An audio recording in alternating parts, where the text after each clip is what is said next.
go, Tony D with a Punisher Red Band review. So glad my boy's back. This is the Marvel Red Band imprint.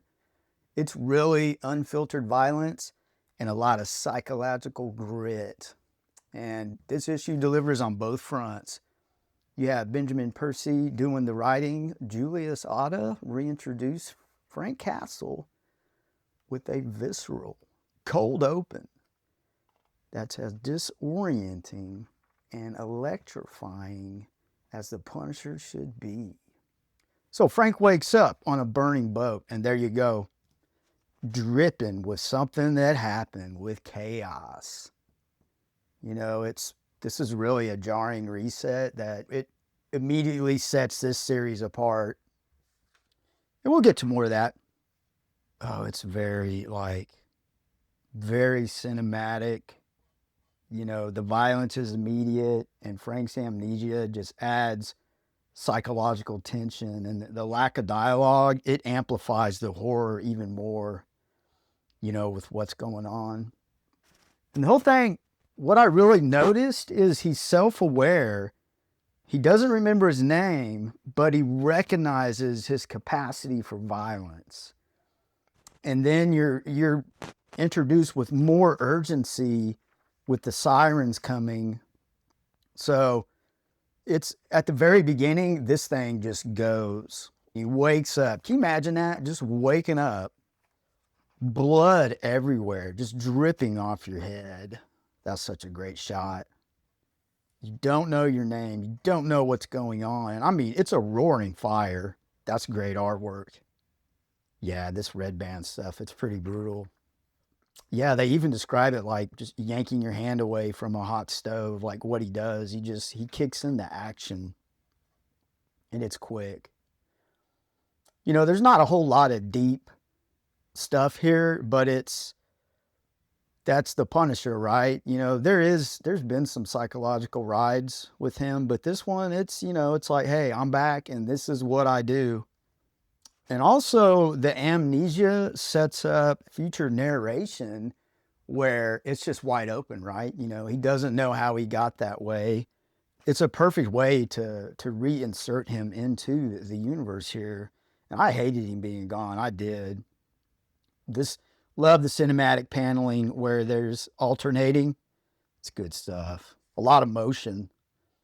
And he knows he can't be captured. It even says he doesn't value his own life. Like, everything is there. And this was so brilliant as far as the paneling and the going underwater. It's an escape sequence that's very cinematic, intense, and the underwater panels really add an eerie calm, before the next storm, and where's he going to end up? So I just love this whole calm. It has a sense of calmness to it. And the color just changes. So it's one of those, did you ever watch Star Wars and you had a scene change and it's kind of like that. But there is something about water that is very quiet and calming, and you get that right here. That's probably the best page in the whole book. Just that setup. I'll have to get into more to Julius Ohta. I'm digging it. And not just because it's the Punisher. Then you go to a church.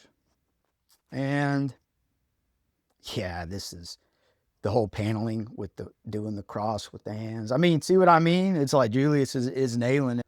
And it's our guy, the Kingpin. So if you've been reading Daredevil, he really got punked out in Daredevil by the demon greed. He was possessed. And there's a big shift in what he's going to do in Daredevil he thinks he can become a god, and he really believes it. So it'll be interesting to see how that plays out here, if it's part of the Daredevil, what's going on there. They draw him he's just a hulking monster. He's always been the not underrated, but people really underestimate him. And this drawing right here, like, you totally believe that he would be super strong. That's always been a very interesting thing about Kingpin. And you're back to, you're being introduced to some more characters, detectives, that I'm sure they'll be in the fold for sure. Oh, and this whole rendering of Tombstone, like, the whole color here, like, man, let's get into this. So you go from analyzing a crime scene to that. You know, Tombstone really is a terrifying and brutal character. And the Amazing Spider-Man that was just recently, before it rebooted to issue 1 again, man, I really thought they were making him like a punk, dude. Like, no resolve, it just wasn't there for me. You know what I'm saying? It wasn't Tombstone. This is Tombstone. And look at his face. So he's doing what he does, man. And just the color contrast is like, oh man, he is a cold dude. So here's our hero, or is he? He washes up on shore, and you know, he's just going off of instincts. Like right now, he knows he's got to get healthy. He can't get caught. He knows what to do not to get caught. And this lady was very, very interesting to me. You know, she shows a lot of kindness, which really contrasts with the cruelty of Kingpin and Tombstone, you know, hinting, you know, there's a hint of redemption for our guy. Yeah, he's totally with a stranger. And we'll see about her. This is very interesting. I don't think this is just a passing by type character. I think there may be something a little deeper here. Love the paneling. You know, it's a great cinematic shot of the, you know, repairing yourself. And then we're back to Kingpin. I mean, he's vicious right here, man. It's on full display. Like, he is not playing. And neither is Tombstone. Love the coloring, the contrast. You know, every time they show Tombstone, you get these blue colors, cold, like a Tombstone. Yeah, it's Kingpin is like, he doesn't act like he did in Daredevil, where, I mean, he's totally, that whole demon possession thing didn't do anything for him. And this is where this is very interesting here.